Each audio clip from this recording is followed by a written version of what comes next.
ആ ട്രോളുകളോ അല്ലെങ്കിൽ അപവാദ പ്രചരണങ്ങളോ ഒന്നും നമ്മളെ തെല്ലും ബാധിക്കേണ്ടതില്ല. നമ്മൾ നമ്മളുടെ ഒരു മേഖലയിൽ പ്രവർത്തിക്കുക, നമ്മൾ ഇഷ്ടപ്പെടുന്നവരുമായി സമയം സ്പെൻഡ് ചെയ്യുക, നമ്മുടെ ഒരു മേഖല, നമ്മുടെ പ്രവർത്തന മേഖലയിൽ കൂടുതൽ സജീവമാകുക എന്നുള്ളതാണ്. അപ്പം ഇവർ കുറെ നാൾ ഇങ്ങനെ പ്രചരണം എല്ലാം നടത്തി ഒടുവിൽ സത്യം സമൂഹത്തിന് മനസ്സിലാവുന്നുണ്ടല്ലോ.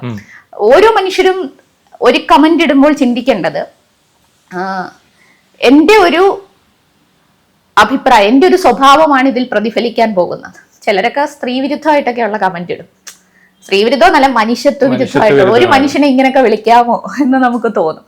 അപ്പം അവരെന്നെ നമ്മൾ കാണേണ്ടത് നമ്മളായിട്ട്, നമ്മുടെ ഒരു മിറർ ഇമേജിലാണല്ലോ നമ്മൾ മറ്റുള്ളവരെ കാണേണ്ടത്. അപ്പം അവരുടെ ഒരു സ്വഭാവത്തിന്റെ സവിശേഷതയാണ് അവരിങ്ങനെയൊക്കെ ചെയ്യുന്നത്. അവർ ചെയ്യട്ടെ എന്നുള്ള നിലയിൽ അതിനെ നെഗ്ലക്ട് ചെയ്യുക. പക്ഷെ തിരുത്തേണ്ട കാര്യങ്ങൾ, വളരെ ക്രിയേറ്റീവായിട്ടുള്ള വിമർശനങ്ങൾ വന്നാൽ, അല്ലെങ്കിൽ നമ്മൾ തിരുത്തണമെന്ന് ആഗ്രഹിച്ചുകൊണ്ട് സത്യസന്ധമായി ഇടുന്ന വിമർശനങ്ങൾ വന്നാൽ ഞാൻ അതിനെല്ലാം ഉൾക്കൊള്ളും.